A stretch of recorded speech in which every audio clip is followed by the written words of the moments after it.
ಕೇಂದ್ರದಲ್ಲಿ ಬಿಜೆಪಿ ಸರ್ಕಾರ ದೂರಾಡಳಿತ ಮಾಡ್ತಿದೆ ಅಂತ ಬಿಜೆಪಿ ಸರ್ಕಾರದ ವಿರುದ್ಧ ಅಂದರೆ ಕೇಂದ್ರ ಸರ್ಕಾರದ ವಿರುದ್ಧ ಆಕ್ರೋಶವನ್ನು ಹೊರಹಾಕಿದ್ದಾರೆ ಈಶ್ವರ ಖಂಡ್ರೆ. ಇವತ್ತು ಇಡೀ ದೇಶ ಕವಲು ದಾರಿಯಲ್ಲಿದೆ. ಕೇಂದ್ರದಲ್ಲಿ ಬಿಜೆಪಿ ಸರ್ಕಾರ ದೂರಾಡಳಿತ ಮಾಡ್ತಿದೆ ಅಂತೇಳಿ ಕೇಂದ್ರ ಸರ್ಕಾರದ ವಿರುದ್ಧ ಈಶ್ವರಪ್ಪ ಖಂಡ್ರೆ ಈ ರೀತಿಯಾಗಿ ವಾಗ್ದಾಳಿಯನ್ನು ನಡೆಸಿದ್ದಾರೆ. ಜಾತಿ ಧರ್ಮದ ಮಧ್ಯೆ ಒಡೆದಾಳುವಂತಹ ನೀತಿ ಇದು. ಸೊ ಎಲ್ಲ ಕಡೆ ಭಯ, ಹಿಂಸೆ, ದ್ವೇಷ ಇದೆ ಅಂತೇಳಿ ಈಶ್ವರ ಖಂಡ್ರೆ ಈ ರೀತಿಯಾಗಿ ಆಕ್ರೋಶವನ್ನು ಹೊರಹಾಕಿದ್ದಾರೆ. ಬಿಜೆಪಿಯಿಂದ ಅಭಿವ್ಯಕ್ತಿ ಸ್ವಾತಂತ್ರ್ಯ ಮೊಟಕುಗೊಳಿಸುವಂಥ ಪ್ರಯತ್ನ ಇದು. ಬಿಜೆಪಿಯವರು ಮಾಡ್ತಾ ಇರೋದು ಭಾವನಾತ್ಮಕ ರಾಜಕೀಯ. ಈ ದ್ವೇಷದ ರಾಜಕಾರಣ ಹೋಗಬೇಕು ಅಂತಂದ್ರೆ ನಾವು ಭಾರತ ಜೋಡೋ ಯಾತ್ರೆಯನ್ನು ಮಾಡಲೇಬೇಕಾಗಿರುವಂಥ ಅನಿವಾರ್ಯತೆ. ಹಾಗಾಗಿ ಭಾರತ ಜೋಡೋ ಯಾತ್ರೆ ನಡೀತಾ ಇದೆ ಅಂತೇಳಿ ಮಲ್ಲಿಕಾರ್ಜುನ ಖರ್ಗೆ ಅಭಿನಂದನಾ ಕಾರ್ಯಕ್ರಮದಲ್ಲಿ ಖಂಡ್ರೆ ಈ ರೀತಿಯಾಗಿ ಆಕ್ರೋಶವನ್ನು ಹೊರಹಾಕಿದ್ದಾರೆ. ಸೊ ಬೀದರ್ನಲ್ಲಿ ನಡೀತಾ ಇರುವಂಥ ಕಾರ್ಯಕ್ರಮದಲ್ಲಿ ಮಾತನಾಡ್ತಾ ಇದ್ದಾರೆ. ಇವತ್ತೇನು ಭಾರತೀಯ ಜನತಾ ಪಕ್ಷದ ಸರ್ಕಾರ ಕೇಂದ್ರದಲ್ಲಿ ದುರಾಡಳಿತ ಮಾಡ್ತಾ ಇದೆ. ಇವತ್ತು ಅವರು ಜಾತಿಗಳಲ್ಲಿ ಧರ್ಮಗಳಲ್ಲಿ ಒಡೆದಾಳುವ ನೀತಿ ಅನುಸರಿಸ್ತಾ ಇದ್ದಾರೆ. ಎಲ್ಲ ಕಡೆ ಭಯ ಇದೆ, ಹಿಂಸೆ ಇದೆ, ದ್ವೇಷ ಇದೆ. ಈ ದ್ವೇಷ ರಾಜಕಾರಣ ಹೋಗಬೇಕು ಅಂತ ಹೇಳಿ ರಾಹುಲ್ ಗಾಂಧಿ ಅವರು ನ್ಯಾಯ ಯಾತ್ರೆ ಮಾಡ್ತಾ ಇದ್ದಾರೆ, ಭಾರತ ಜೋಡೋ ಯಾತ್ರೆ ಮಾಡ್ತಾ ಇದ್ದಾರೆ. ಖರ್ಗೆಜಿಯವರು ದೇಶದಾದ್ಯಂತ ಸುತ್ತಾಡಿ ಜನರಿಗೆ ಜಾಗೃತಿ ಮೂಡಿಸುವಂತ ಕೆಲಸ ಮಾಡ್ತಾ ಇದ್ದಾರೆ. ಹೀಗಾಗಿ ಇವತ್ತು ನೋಡ್ತಾ ಇದ್ದೀರಿ ಯಾವ ರೀತಿಯಲ್ಲಿ ಅವರು ಅಭಿವ್ಯಕ್ತಿ ಸ್ವಾತಂತ್ರ್ಯ, ಏನು ನಮ್ಮ ಸಂವಿಧಾನ ಇದೆ, ಪ್ರಜಾಪ್ರಭುತ್ವ ಇದೆ, ಬಾಬಾ ಸಾಹೇಬ್ ಅಂಬೇಡ್ಕರ್ ಅವರು ಕೊಟ್ಟಂಥದ್ದು, ಅದನ್ನು ಇವತ್ತು ಮೊಟಕುಗೊಳಿಸುವಂತ ಕೆಲಸ ಬಿಜೆಪಿ ಸರ್ಕಾರ ಮಾಡ್ತಾ ಇದೆ. ಇವತ್ತು ಇಡಿ ದುರುಪಯೋಗ ಆಗ್ತಾ ಇದೆ, ಸಿಬಿಐ ದುರುಪಯೋಗ ಆಗ್ತಾ ಇದೆ, ಚುನಾವಣಾ ಆಯೋಗ ದುರುಪಯೋಗ ಆಗ್ತಾ ಇದೆ, ರೈತರಿಗೆ ಅನ್ಯಾಯ ಆಗ್ತಾ ಇದೆ, ಕೃಷಿಕರಿಗೆ ಅನ್ಯಾಯ ಆಗ್ತಾ ಇದೆ. ಕೊಟ್ಟ ಒಂದೇ ಒಂದು ಭರವಸೆ ಅವರು ಈಡೇರಿಸಿಲ್ಲ. ರೈತರ ಆದಾಯ ದುಪ್ಪಟ್ಟು ಮಾಡ್ತೀವಿ ಅಂತ ಹೇಳಿ ಸುಳ್ಳು ಮೋಸ ಮಾಡಿದ್ರು. ನೋಟ್ಬಂದಿ ಮಾಡ್ತೀವಿ ಅಂತ ಹೇಳಿ ಆರ್ಥಿಕತೆ ಕುಸಿದೋಯ್ತು. ಈ ದೇಶದ ಆಸ್ತಿ ಎಲ್ಲ ಮಾರಾಟ ಮಾಡ್ತಾ ಇದ್ದಾರೆ.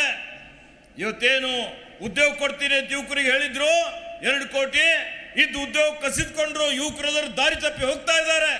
ಚುನಾವಣೆ ಬಂತು ಅಂತ ಹೇಳಿದ್ರೆ ಅವ್ರು ಮಾಡೋದು ಬರೀ ಭಾವನಾತ್ಮಕ ರಾಜಕೀಯ, ಭಾವನಾತ್ಮಕ ವಿಷಯಗಳನ್ನು ಕೆರಳಿಸ್ತಾರೆ. ಇಲ್ಲಿ ರೈತರು ಕೂತಿದ್ದಾರೆ, ಗೊತ್ತಿದೆ ಏನು ದುಪ್ಪಟ್ಟು ಮಾಡಿದ್ದಾರೆ ಅಂತೇಳಿ. ಎಲ್ಲ ಮೋಸ, ಎಲ್ಲ ವಂಚನೆ, ಎಲ್ಲ ಮಹಾದ್ರೋಹ. ಹೀಗಾಗಿ ಇವರ ಕಾರ್ಯಕಾಲದಲ್ಲಿ ಪ್ರಜಾಪ್ರಭುತ್ವ ಅಪಾಯದಲ್ಲಿದೆ, ಸಂವಿಧಾನ ಅಪಾಯದಲ್ಲಿದೆ. ಈ ಒಕ್ಕೂಟದ ವ್ಯವಸ್ಥೆಯಲ್ಲಿ ರಾಜ್ಯಕ್ಕೆ ಏನು ತೆರಿಗೆ ಬರಬೇಕಾಗಿತ್ತು ಕೇಂದ್ರದಿಂದ ಯಾವುದೇ ಅನುದಾನ ಬರ್ತಾ ಇಲ್ಲ. ಅನ್ಯಾಯ ಮಾಡ್ತಾ ಇದ್ದಾರೆ, ಕರ್ನಾಟಕದ ಮೇಲೆ ದ್ರೋಹ ಮಾಡ್ತಾ ಇದ್ದಾರೆ. ಲಕ್ಷಾಂತರ ಕೋಟಿ ನಮ್ಮ ತೆರಿಗೆ ತೆಗೆದುಕೊಂಡು ನಮಗೆ ನ್ಯಾಯಯುತವಾಗಿ ಬರಕ್ಕೂ ಕೊಟ್ಟಿಲ್ಲ, ಪ್ರವಾಹ ಬಂದರೂ ಕೊಟ್ಟಿಲ್ಲ. ಹಣಕಾಸು ಯೋಜನೆಯಲ್ಲೂ ಅನ್ಯಾಯ, ಮಹಾ ಅನ್ಯಾಯ ಮಾಡಿದಂಥ ಈ ಬಿಜೆಪಿ ಸರ್ಕಾರಕ್ಕೆ ಇವತ್ತು ಬುಡ ಸಮೇತ ಕಿತ್ತಾಕುವಂಥ ಸಮಯ ಬಂದಿದೆ ಕೇಂದ್ರದಲ್ಲಿ ಅಂತ ಹೇಳಿಕೆ ಬಯಸ್ತಾ ಇದ್ದೇನೆ. ನಮ್ಮ ಸರ್ಕಾರ ಕೊಟ್ಟ ಮಾತಿನಂತೆ ನಡೆದಿದ್ದೇವೆ, ಎಲ್ಲ ಗ್ಯಾರಂಟಿಗಳನ್ನು ಪೂರ್ತಿ ಮಾಡಿಕೊಟ್ಟಿದ್ದೇವೆ. ಆ ವಿಷಯದ ಬಗ್ಗೆ ಮಾನ್ಯ ಅಧ್ಯಕ್ಷರು ಮಾತನಾಡ್ತಾರೆ. ಸಮಯ ಆಗಿದೆ, ನಾನಿನ್ನೂ ಹೆಚ್ಚಿನ ಸಮಯ ತೆಗೆದುಕೊಳ್ಳದೆ. ಮುಂಬರುವಂಥ ಲೋಕಸಭೆ ಚುನಾವಣೆ ನಮ್ಮೆಲ್ಲರಿಗೆ ಸವಾಲಾಗಿದೆ. ಇಲ್ಲಿದ್ದುವಂಥ ಕೇಂದ್ರ ಮಂತ್ರಿ ಏನೂ ಮಾಡದೆ ಇಲ್ಲಿ 2 ಸಲ ಗೆಲ್ಲಿಸಿದ್ದೀರಿ, 10 ವರ್ಷ ಅವಕಾಶ ಕೊಟ್ಟಿದ್ದೀರಿ. ಏನು ಸಾಧನೆ ಇದೆ ಇವ್ರದ್ದು? ಒಂದಾದ್ರೂ ಕೊಟ್ಟ ಭರವಸೆ ಈಡೇರಿಸಿದ್ದಾರಾ? ಸಿಪೆಟ್ ಮಾಡ್ತೀವಿ ಅಂತಲೇ ಮೋಸ ಕಾಲೇಜಲ್ಲಿ ಬರೀ ಟ್ರೈನಿಂಗ್ ಮಾಡೋಂಥದಕ್ಕೆ ಬಂದಿದ್ದಾರೆ. FM ರೇಡಿಯೋ ಮಾಡ್ತೀನಿ ಅಂತ ಹೇಳಿ ಅದು ಪ್ರಾರಂಭನೇ ಆಗಿಲ್ಲ, ಸುಮ್ಮನೆ ಪೇಪರಲ್ಲೇ. ನವೀಕರಣ ಇಂಧನದ ಸಚಿವರಾಗಿ ಇವತ್ತೇನು ಸೋಲಾರ್ ಪಾರ್ಕ್ ಬರಬೇಕಾಗಿತ್ತು, ಅದು ತನಗೆ ಮಾಡಲಿಕ್ಕೆ ಆಗಲಿಲ್ಲ, ಏನು ಮಾಡಲಿಲ್ಲ. ನಾವೇನು ಕೊಡ್ತಿದ್ದೀವಲ್ಲ, ಕಾಂಗ್ರೆಸ್ ಸರ್ಕಾರ ಕೊಟ್ಟಿದ್ದು ಬಿಜೆಪಿ ಸರ್ಕಾರದಲ್ಲಿ ಸುಳ್ಳು ಹೇಳಿ ಮನೆ ಕೊಟ್ಟರೆ ಮನೆ ವಾಪಸ್. ಬೀದರ್ ಸಹಕಾರ ಸಕ್ಕರೆ ಕಾರ್ಖಾನೆ ನಮ್ಮ ತಂದೆಯವರು ಬಸವರಾಜ್ ಪಾಟೀಲ್ ಮಾಡಿದಂಥ ಶ್ರಮ, ಆ ಕಾರ್ಖಾನೆ ಮಾಡ್ತೀವಿ ಅಂತ ಹೇಳಿದ್ರು.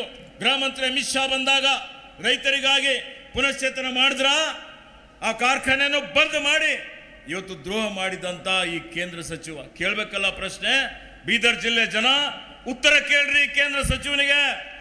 ಏನ್ ಸಾಧನೆ ಇದೆ ಅಂತೇಳಿ ಹೇಳಿ ಏನೂ ಮಾಡದೆ ಇವತ್ತು ಬರೀ.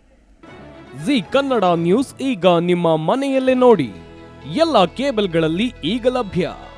ಸನ್ Direct 292, Jio TV 1334, U digital 162, City cable 51, GTPL 17, Abhishek cables 821, Rock Line telecommunication 51, Shri Basaveshwara number 60, Vinayaka digital number 53, in digital number 896ರಲ್ಲಿ. ನಿಮ್ಮಿಸ್ತದ ಜಿ ಕನ್ನಡ ನ್ಯೂಸ್ ನೋಡಿ ಆನಂದಿಸಿ.